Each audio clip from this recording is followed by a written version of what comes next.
отурбаш керек деген маселе. Мына ошол негизги 3 шарт менен дуа кылыныш керек болот. Анан дуа кылууда деген кандай?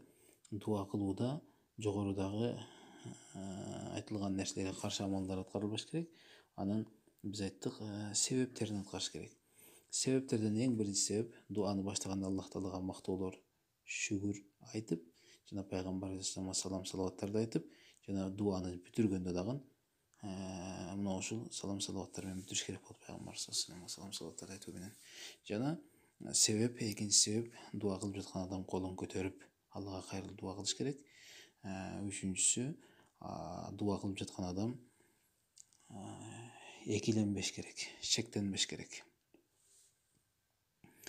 Балким ал Аллах Таалага өтө бекем таянып, өтө бекем максат кылып, жана кайра бир дуасын кайталап сураш керек болот.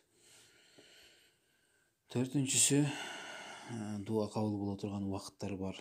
Дуа кабыл боло турган учурлар, ошол учурларды туура келтирип дуа кылганын аракет кылыш керек. Же болбосо ошондой учурларды пайдаланып калууга инсан аракет жасаш керек болот.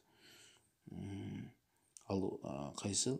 Эң биринчиси, мисалы үчүн күн сайын түндүн акыркы 3 бөлүккө бөлүп туруп, акыркы 1 бөлүгү калган учурдагы кылган дуалар Аллах Таала ошол учурда сурайт. Кана сурай тургандар барбы, мен берейин. Күнөөлөрүн кечирилишин сурай тургандар барбы, мен күнөөсүн кечирейин деп, ошол убактарда, же болбосо азан менен кааматтын аралыгында, же болбосо орозо туткан адам ооз ачаардын алдында, мына ушул сыяктуу пайгамбарыбыз хадистеринде айткан белгилеген убакыттарды пайдаланып калыш керек болот дуа кылып жаткан учурда. Жана дагы бир себеп, инсан өзүнү жеген тамагын тазалаш керек болот. Харам тамактарды жеген адам, пайгамбарыбыз айткан, жеген арамдан болсо, кийген арамдан болсо, анын дуасын кандай кабыл кылсын деп. Же болбосо башка хадисте келет. Албетте Аллах Таала тойип, таза зат, таза арууну гана кабыл кылат деген. Эми андан кийин дагы дуа кылууда инсан эч качан шектенбеш керек. Биз айттык, эгер кааласаң кечир, каалабасаң өзүң билесиң Алла дегендей нерселерди эмес, толук ишеним менен Аллах Тааладан кечирим, истигфар айтыш керек. Дагы бир шарт. Ал эми ошол дуаны баштаарындай сурап жатканда васила, дуа менен Алланын ортосуна бир нерселерди коет. Ошол койгон нерселер эмне?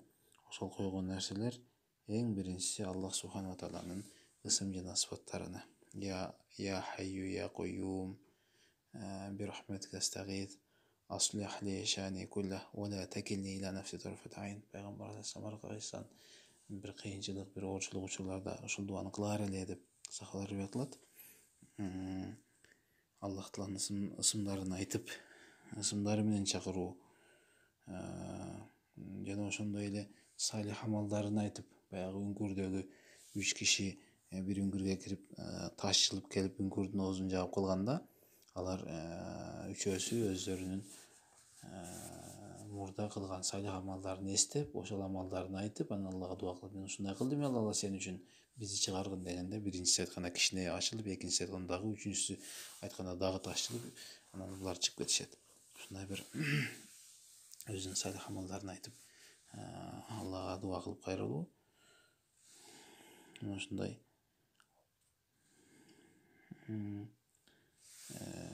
нерсе айтып кайрылууну Аллах Субхана Таала өзү дагы Кур'ан Алимран сүрөсүндө айтат. Роббана иннана аманна. Эй Роббибиз, биз албетте сага иман келтирдик. Фагфир лана зунубана, эми сен биздин күнөөлөрүбүздү кечиргин. Ва кина азабан нар, бизди тозок отунан сактагын деп. Эми мына ушундай убакыттарга негизинен мусулман бөлөт дуаларны. Анан дуа кылган учурда эң негизги биз азыр ушул коронавируспу ушул нерселерге кыла турган дуалардын эң жакшысы Бисмиллахиллади ла ядурру ма'a исмиhi шей'ун фил арди ва ла фис сама'i ва хувас сами'ул алим деген дуа Аллах Тааланын аты менен айтылганда асманда болсун, жерде болсун эч бир нерсе зыян бере албайт деген маанидеги дуа. Ошол дуа негизинен күн сайын эрте менен жана күн сайын кечки дуалардын катарындагы бар дуа. Биз айтайын деген нерсе, урматтуу мусулман бир тууган, ушул биз коркуп аткан нерсе, элдер бир коркууга түшүп калган нерсе, ушул коронавируска каршы дуа деп сурап калуунун өзү туура эмес амал. Анткени ушул коронавирус балким ага караганда коркунучтуураак нерсе дагы көп. Балким ошол жеткиче инсандын ажалы жетип келеттир. Балким ошол нерсе жетпей эле кетип калаттыр. Балким андан дагы коркунучтуураак болсом сиздин ден соолугуңуздагы бир олуттуу маселелер бар чыгар. Ошон үчүн бул болобу, келеби, келбейби деп күтүп отуруу бул мусулманга жарашпаган амалдардан.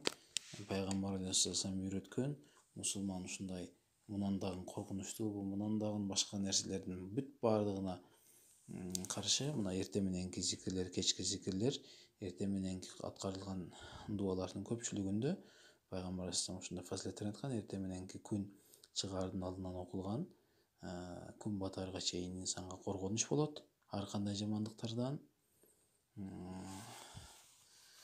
Ал эми күн батаардын алдынан окулган зикир күн чыкканга чейин инсанга коргонуч болот дейт. Бул ушул учурда гана баягы Аллах Таала белгилеген, алар деңиздин ортосунда болгондо ушунчалык бир Кудай Таалага кайрылышып, кемелер чөгүп кете турган акыбалдай болуп кыйналышып, Аллага жалбарып, кийин анан деңизден чыккандан кийин булар өз жолуна түшүп кете беришет дегендей болбой, тескерисинче ибадатка ар качан бекем болуш керек. Анткени ушундай коркунуч нерселердин баардыгы эң биринчи коркунучка түшүп калуу бул албетте шайтандан. Анан дагы Аллах Таала айтат, шайтан силердин жүрөгүңөргө коркунуч киргизип,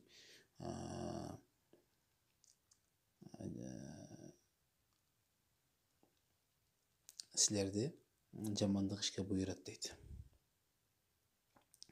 Жакырчылык менен коркутуп, жамандыкка буйрат дейт. Ошондуктан ибадат бул кайсы бир ушундай кыйынчылыктарды эле аткарып кала турган нерсе эмес. Дуа, зикир булардын баардыгы ар качан, ар кайсы убакта аткарылып жүрүш керек болот. Эрте мененки жана кечки зикирлер өзгөчө айтылып жүргөн болсо, иншаллах Аллах Таала ошол пендесин эч качан бир кыйынчылыкка таштап койбойт. Ар кандай оору болсун, ар кандай учур болсун, инсандардын жамандыгы, жиндердин жамандыгы, жандан башка нерселердин жамандыгы сактанычта болот. Албетте Аллах Субхана Таала убада бергендей, Ала инна аулия Аллах ла хауфун алейхим ва ла хум яхзанун деп айтты.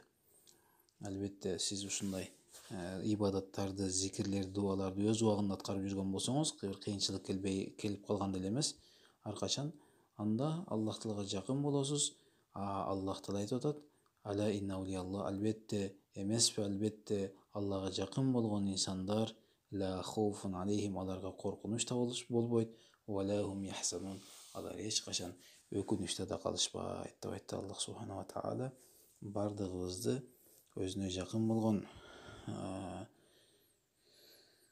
өзүнө татыктуу, ылайыктуу кул болгон инсандардын катарынан кылган болсун. Аллах Таала элибизди, жерибизди ар кандай жамандыктардан, бузукулук, фитна, фасаттан Аллахым өзү аман сактаган болсун. Аллах Таалам бардыгыбызды жакшы күндөрдө жүрүүнү насип кылган болсун. Ассаламу алейкум ва рахматуллахи ва баракатух.